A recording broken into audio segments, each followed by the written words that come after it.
Hello there. Hello, Sean, Evelyn, Ali. That was touch and go. I suddenly found out that the internet here was down, and it stayed down until about 1 minute after I had pushed go on Instagram. So I think we're transmitting now. But it was touch and go for a moment. Then I suddenly saw all the bars of a Wi-Fi signal. So I'm glad that on Sunday today we are together. We almost weren't. I hope it doesn't go out halfway through. I'm Gildart. This is Fireside Reading. Welcome all. I hope you can all get on, and I hope your signal is strong. This is me reading a chapter or two today, of a lovely old book that we share together over the course of a month or so, and enjoy together. It's a flashback to the way some people used to read books back in the old days, where people would gather around the fire and sit, and somebody would read to everyone. And in the old days, many of these books were written in installments, and people would race down to the newsstand and pick up the book and race home, and they would read the latest installment to one another in front of the fire. That's sort of what we're doing now. And I'm very glad that you found it. I'm very glad that I started it when the coronavirus lockdown started. And I'm going to continue it just until we all don't want to do it anymore. But I'm loving it, and I plan to continue doing it, at least for a while. Currently, we are reading A Passage to India by E.M. Forster, a book that I had always wanted to read, but hadn't. I suppose there are some books that are like that. And Fireside Reading enabled me to do so. I'm very, very excited that we are, I think we're about 10 days away from finishing, but because Christmas is coming and we're going away, there's going to be a hiatus in the middle there. Welcome to a Fireside Reading of A Passage to India by E.M. Forster, Chapter 27. Aziz, are you awake? No. Let us have a talk. Let us dream plans for the future. I am useless at dreaming. Good night, then, dear fellow. The victory banquet was over, and the revellers lay on the roof of plain Mr. Zulfikar's mansion, asleep or gazing through mosquito nets at the stars. Exactly above their heads hung the constellation of the Lion, the disk of Regulus, so large and bright that it resembled a tunnel, and when this fancy was accepted, all the other stars seemed tunnels too. Are you content with our day's work, Cyril? The voice on his left continued. Are you? Except that I ate too much. How is stomach? How head? I say Panalal and Calendar will get the sack. There'll be a general move at Chandrapur. And you'll get promotion. They can't well move me down, whatever their feelings. In any case, we spend our holidays together and visit Kashmir, possibly Persia, for I shall have plenty of money, paid to me on account of the injury sustained to my character, he explained with cynical calm. While with me you shall never spend a single pie. This is what I have always wished, and as the result of my misfortunes it has come. You have won a great victory, began Fielding. I know, my dear chap, I know. Your voice need not become so solemn and anxious. I know what you are going to say next. Let Miss Wested off paying, so that the English may say, here is a native who has actually behaved like a gentleman. If it was not for his black face, we would almost allow him to join the club. The approval of your compatriots no longer interests me. I have become anti-British and ought to have done so sooner. It would have saved me numerous misfortunes, including knowing me.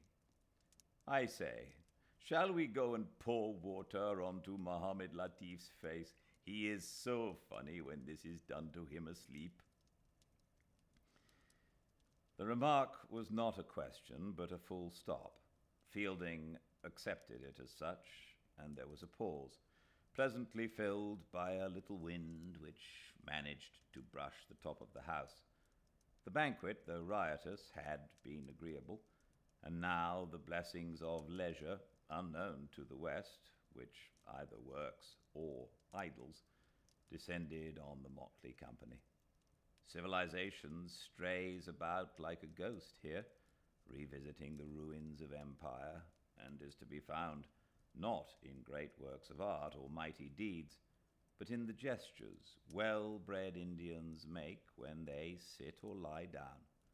Fielding, who had dressed up in native costume, learnt from his excessive awkwardness in it that all his motions were makeshifts, whereas when the Nawab Bahadur stretched out his hand for food, or Nureddin applauded a song, something beautiful had been accomplished, which needed no development. This restfulness of gesture, it is the peace that passeth understanding after all. It is the social equivalent of yoga. When the whirring of action ceases, it becomes visible and reveals a civilization which the West can disturb but will never acquire. The hand stretches out forever. The lifted knee has the eternity, though not the sadness of the grave. Aziz was full of civilization this evening, complete, dignified, rather hard, and it was with diffidence that the other said, "Yes, certainly, you must let off Miss Quested easily. She must pay all your costs, that is only fair, but do not treat her like a conquered enemy." "Is she wealthy? I depute you to find out." "The sums mentioned at dinner when you all got so excited, they would ruin her. They are perfectly preposterous. Look here." "I am looking, though it gets a bit dark.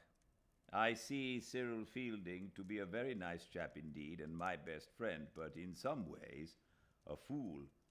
You think that by letting Miss Quested off easily, I shall make a better reputation for myself and Indians generally. No, no. It will be put down to weakness and the attempt to gain promotion officially. I have decided to have nothing more to do with British India, as a matter of fact.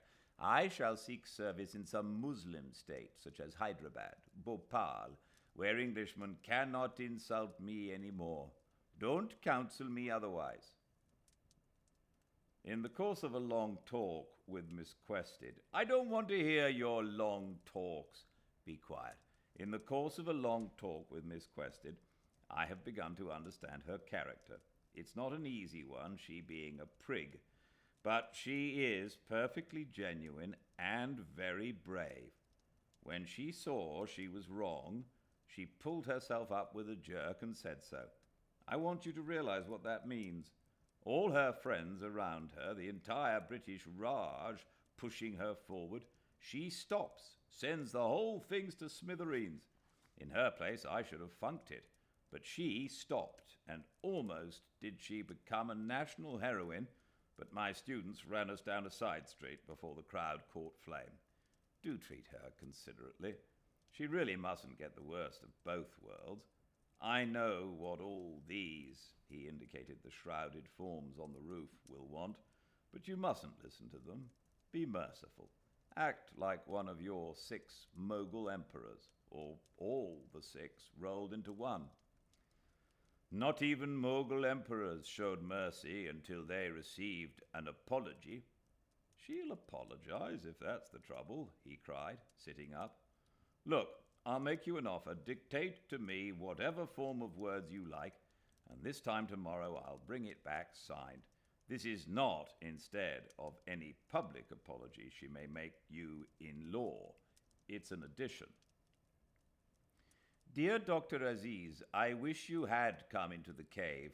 I am an awful old hag, and it is my last chance. Will she sign that? Well, good night, good night. It's time to go to sleep after that. Good night, I suppose it is. Oh, I wish you wouldn't make that kind of remark, he continued after a pause. It is the one thing in you I can't put up with. I put up with all things in you, so what is to be done? Well, you hurt me by saying it. Good night. There was silence. Then, dreamily, but with deep feeling, the voice said, Cyril, I have had an idea which will satisfy your tender mind. I shall consult Mrs. Moore. Opening his eyes and beholding thousands of stars, he could not reply. They silenced him. Her opinion will solve everything. I can trust her so absolutely. If she advises me to pardon this girl, I shall do so. She will counsel me nothing against my real and true honor, as you might. Let us discuss that tomorrow morning. Is it not strange? I keep on forgetting she has left India. During the shouting of her name in court, I fancied she was present. I had shut my eyes. I confused myself on purpose to deaden the pain. Now, this very instant, I forgot again. I shall be obliged to write. She is now far away, well on her way towards Ralph and Stella. To whom? To those other children. I have not heard of other children. Just as I have 2 boys and a girl, so has Mrs. Moore. She told me in the mosque. I knew her so slightly. I have seen her but 3 times, but I know she is an Oriental.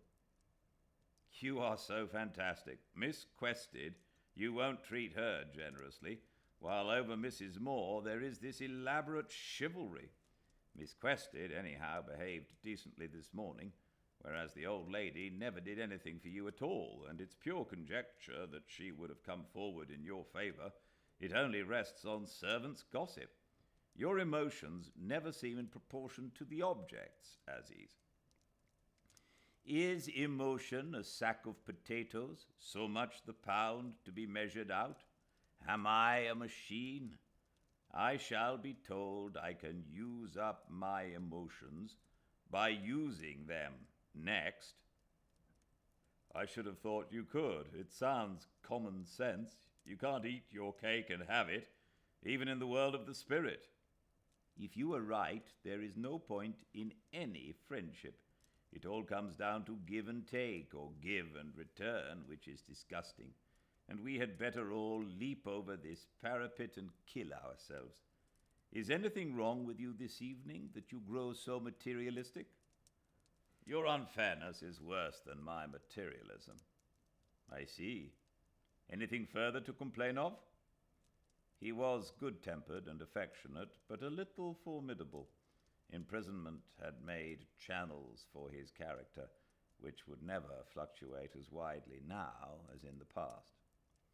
Because it is far better you put all your difficulties before me, if we are to be friends forever.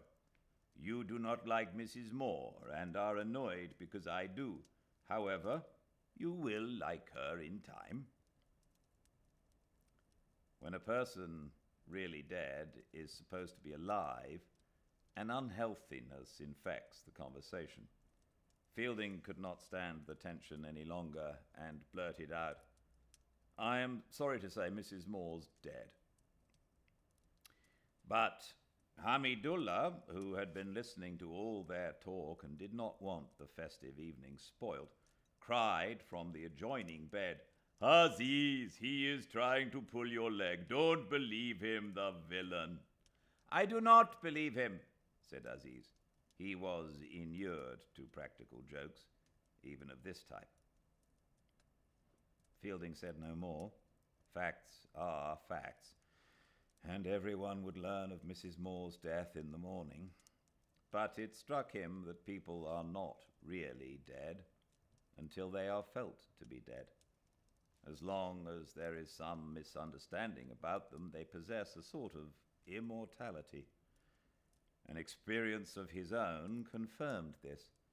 Many years ago he had lost a great friend, a woman who believed in the Christian heaven, and assured him that after the changes and chances of this mortal life, they would meet in it again. Fielding was a blank, frank atheist, but he respected every opinion his friend held. To do this is essential in friendship, and it seemed to him for a time that the dead awaited him, and when the illusion faded, it left behind it an emptiness that was almost guilt. This really is the end, he thought, and I gave her the final blow. He had tried to kill Mrs. Moore this evening on the roof of the Nawab Bahadur's house, but she still eluded him, and the atmosphere remained tranquil. Presently, the moon rose, the exhausted crescent that precedes the sun. And shortly after, men and oxen began their interminable labor, and the gracious interlude which he had tried to curtail came to its natural conclusion.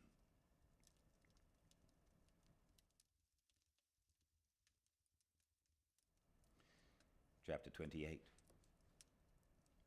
Dead she was, committed to the deep while still on the southward track, for the boats from Bombay cannot point towards Europe until Arabia has been rounded. She was further in the tropics than ever achieved while on shore, when the sun touched her for the last time and her body was lowered into yet another India, the Indian Ocean. She left behind her sore discomfort, for a death gives a ship a bad name. Who was this Mrs. Moore? When Arden was reached, Lady Mellanby cabled, wrote, did all that was kind, but the wife of a lieutenant governor does not bargain for such an experience, and she repeated, I had only seen the poor creature for a few hours when she was taken ill. Really, this has been needlessly distressing. It spoils one's homecoming. A ghost followed the ship up the Red Sea, but failed to enter the Mediterranean. Somewhere about Suez there is always a social change. The arrangements of Asia weaken, and those of Europe begin to be felt. And during the transition, Mrs. Moore was shaken off.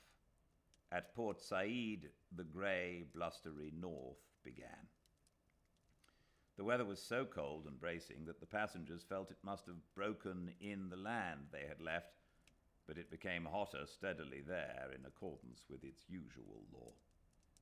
The death took subtler and more lasting shapes in Chandrapur.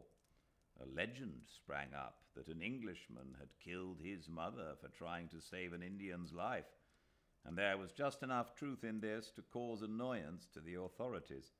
Sometimes it was a cow that had been killed, or a crocodile with the tusks of a boar had crawled out of the Ganges. Nonsense of this type is more difficult to combat than a solid lie. It hides in rubbish heaps and moves when no one is looking. At one period, 2 distinct tombs containing Miss S. Moore's remains were reported, one by the tannery, the other up near the goods station. Mr. McBride visited them both and saw signs of the beginning of a cult, earthenware saucers and so on. Being an experienced official, he did nothing to irritate it, and after a week or so the rash died down.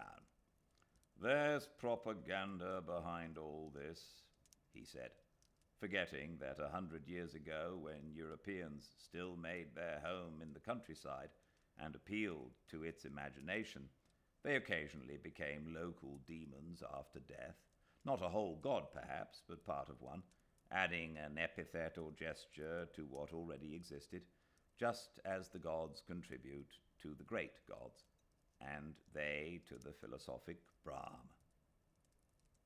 Ronnie reminded himself that his mother had left India at her own wish, but his conscience was not clear.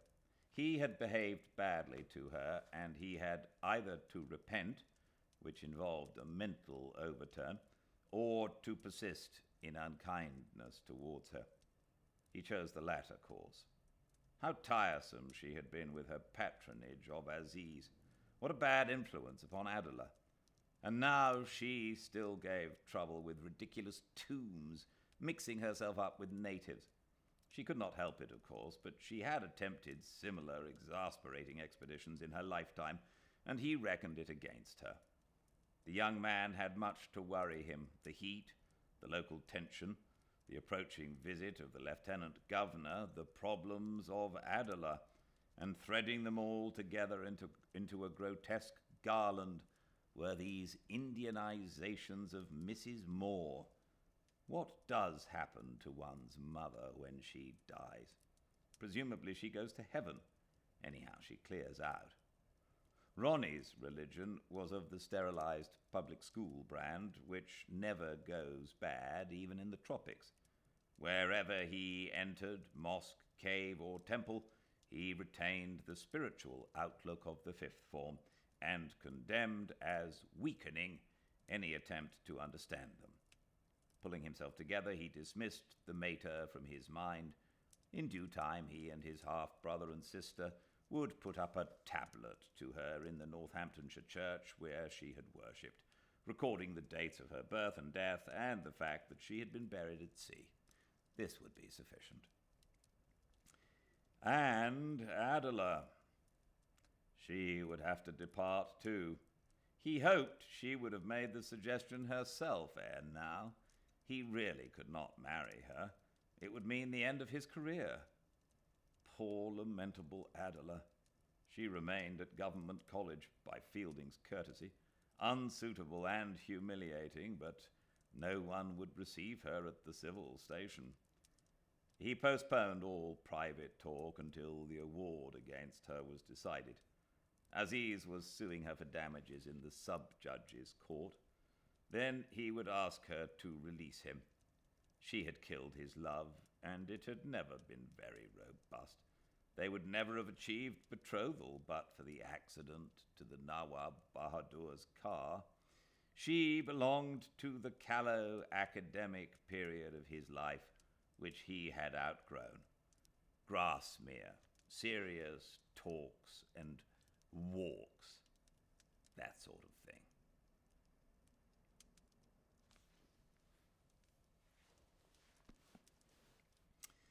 Thanks for joining me. More tomorrow. And 5 Pacific at Fireside Reading on Instagram will be the reading tomorrow, and I think one more day thereafter. Until I see you all tomorrow, everyone, please stay very, very well. Good night.